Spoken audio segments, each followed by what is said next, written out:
Here are the stories shaping the world this morning and why they matter.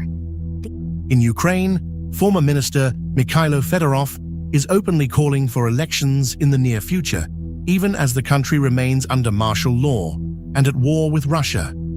The move is being described as a direct political challenge to President Volodymyr Zelensky at a fragile moment for Kyiv.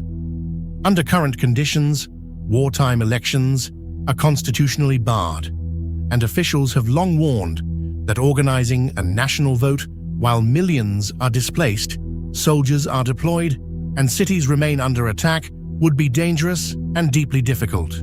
Still, Fedorov's call has drawn public attention, including demonstrations near the Verkhovna Rada, where protesters gathered in support of him and called for his return. Ukraine's parliament has also confirmed a new defense minister by an overwhelming majority after Fedorov was fired.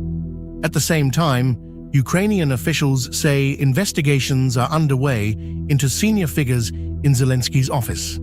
For ordinary Ukrainians, the question is not only political, it is about trust, accountability, and whether democratic life can be preserved under the immense pressure of war.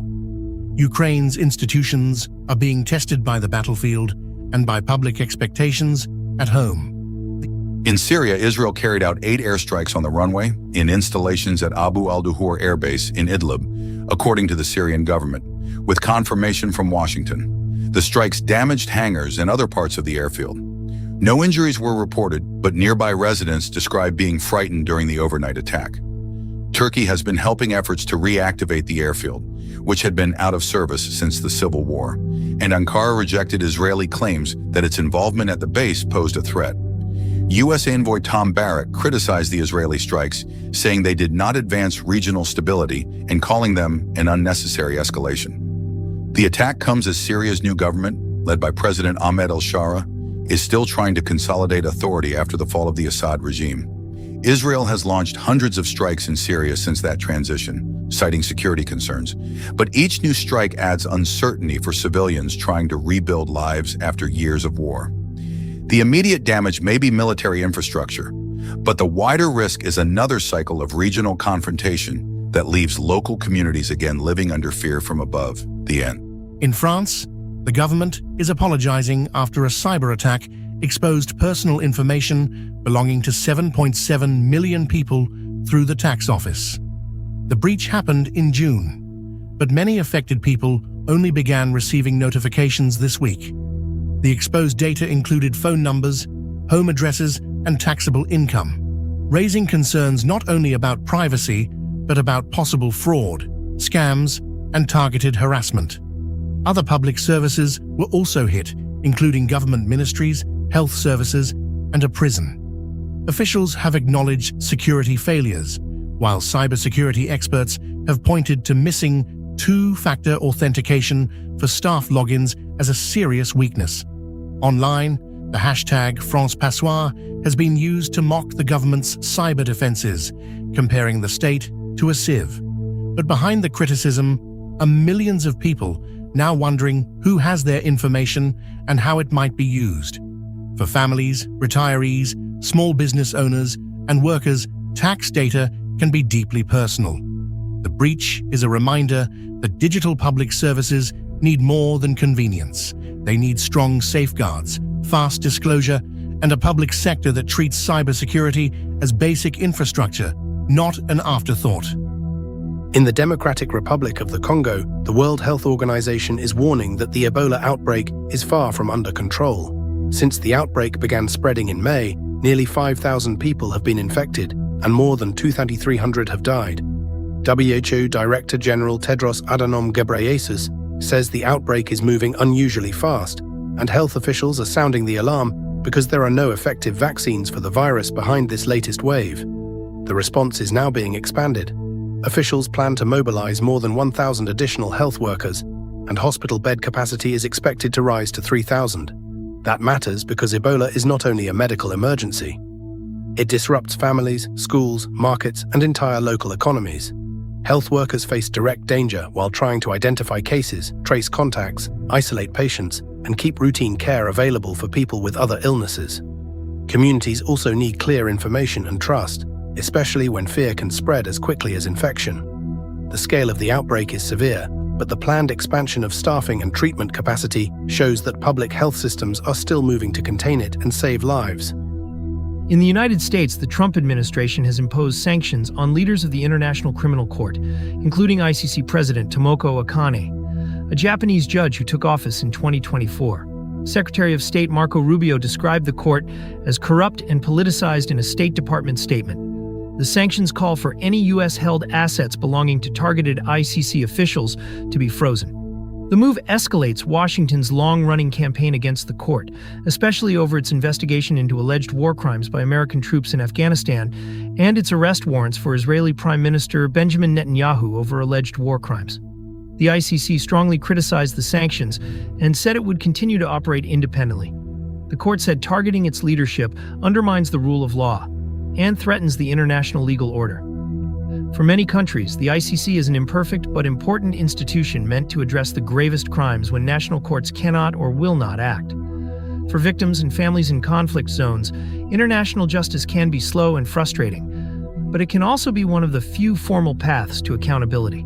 The latest U.S. action deepens a global argument over power, sovereignty, and whether powerful states should be subject to the same legal scrutiny as weaker ones.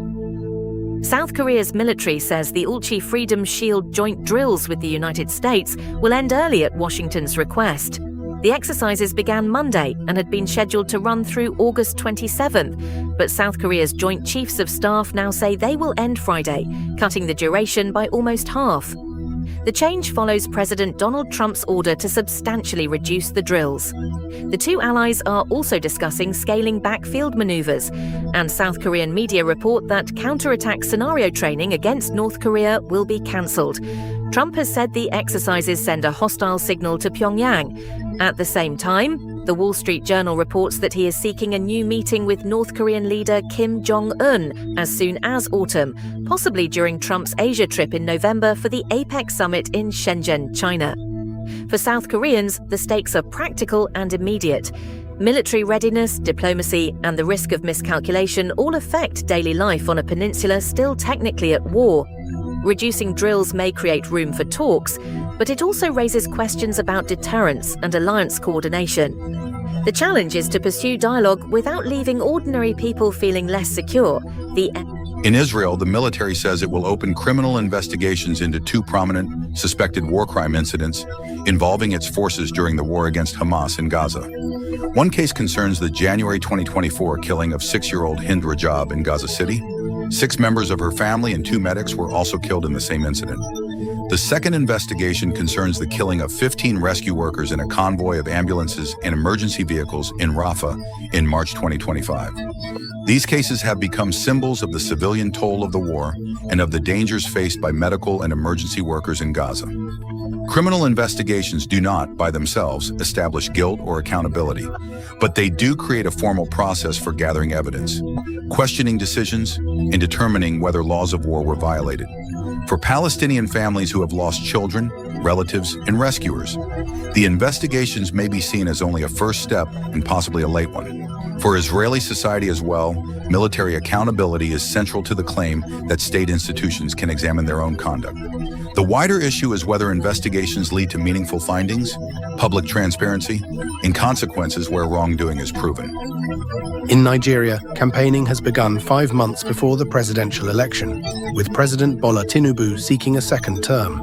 Nigeria is Africa's most populous nation and its third largest economy, but many voters are entering the campaign season under intense financial strain.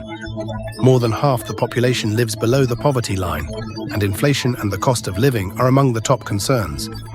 Tinubu's economic reforms have drawn praise from some experts, but they have also contributed to hardship for families dealing with higher prices for food, transportation, rent, and basic goods.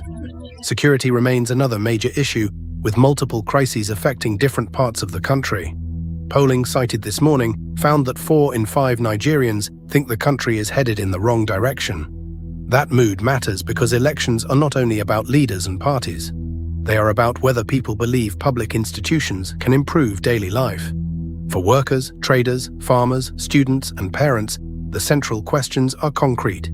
whether wages can stretch far enough, whether communities can be safe, whether public services can function, and whether reforms can produce shared benefits rather than deeper inequality. In the occupied West Bank, a Palestinian-American homeowner has raised a U.S. flag over his home after settlers trapped residents inside and blocked food and other supplies for more than a week. The homeowner lives in Ohio and returned Monday to the West Bank, where he owns one of 3 houses under siege in the village identified as Qusra. The situation has drawn international condemnation, and Washington has renewed criticism of the siege. The homeowner said he feared what could happen once international attention and the Israeli military leave the area. He also said settlers approached and demanded that he leave even while media and Israeli forces were present. For the families inside, the issue is immediate: access to food, safety, and the ability to remain in their homes. For Palestinian Americans, the case also raises questions about whether U.S. citizenship provides meaningful protection when they face settler violence or pressure in the occupied territories. The raising of the American flag appears to be an appeal for visibility and protection. But the deeper issue is the vulnerability of civilians living under occupation, where land, movement, and basic security are often contested day by day. In Japan, residents in Chiba Prefecture are continuing to clean up after record rainfall that killed at least 13 people and left 1 person missing. More than 2,300 houses were damaged by flooding, and about 2,500 vehicles were abandoned on roads in Chiba City after the deluge. Authorities expected all abandoned vehicles to be moved as early as Wednesday, but the danger has not passed. Police confirmed at least 8 cases of drivers hitting abandoned vehicles by Tuesday, mostly in the dark. In one case, a man escaped after his car was swept away, but a male relative who came to help was later found dead in a nearby rice paddy. The disaster shows how quickly extreme rainfall can turn roads into traps and how cleanup itself can become hazardous. For families, recovery means drying out homes, dealing with insurance and repairs, replacing cars, and checking on elderly neighbours and relatives. Local authorities are working to clear roads and reduce secondary accidents, a crucial step toward restoring daily life. The broader lesson is that flood preparedness is not only about rivers and rainfall totals, it is also about evacuation routes, road safety, warning systems, and community support after the water recedes. Japan is also developing a new program to help foreign residents learn the Japanese language and daily life rules, with a target launch in fiscal 2028. A government panel is discussing the content of the program, who it would cover, and how results could affect resident status screening. The plan is intended for medium to long-term foreign residents, and an online learning environment would also be available outside Japan. Officials describe the effort as part of creating an orderly and inclusive society. The details will matter. A well-designed program could help newcomers understand workplaces, schools, healthcare, housing, taxes, and local customs, while also helping communities welcome residents more effectively. But if tied too rigidly to immigration status, it could also create pressure for workers and families already navigating a new language and culture. Japan faces labor shortages in key sectors, and foreign residents are increasingly important to care work, manufacturing, agriculture, services, and local communities. Language support can be a bridge to dignity and participation, especially when it is accessible, affordable, and respectful. The panel plans to keep discussing the proposal before the expected 2028 start, giving policymakers time to build a system that supports integration rather than simply policing it. In Saudi Arabia, Japanese Minister Toshimitsu Motegi met Rashad al-Alami, the leader of Yemen's interim government, to discuss shipping security and bilateral ties. Al-Alami's government is based outside Yemen because of the country's civil war involving Iran-backed Houthi rebels. The talks focused on Yemen's stability and the safety of waterways near the Bab el-Mandeb Strait, a critical passage for global shipping and an alternative route to the Strait of Hormuz for oil shipments. Motegi said Yemen's stability is important for global development, and he condemned Houthi attacks on ships and other targets in the waterway. Al-Alami thanked Japan for its support and praised Japan's free and open Indo-Pacific policy. The two sides agreed to develop bilateral ties. For households far from the Red Sea, shipping security can still affect prices, supply chains, fuel costs, and the availability of goods.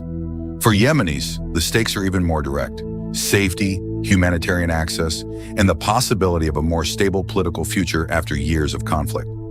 The meeting reflects how regional wars can shape global trade, and how diplomacy around shipping lanes is also diplomacy about food, energy, jobs, and civilian life. Follow for a daily world brief. Sources are linked in the description.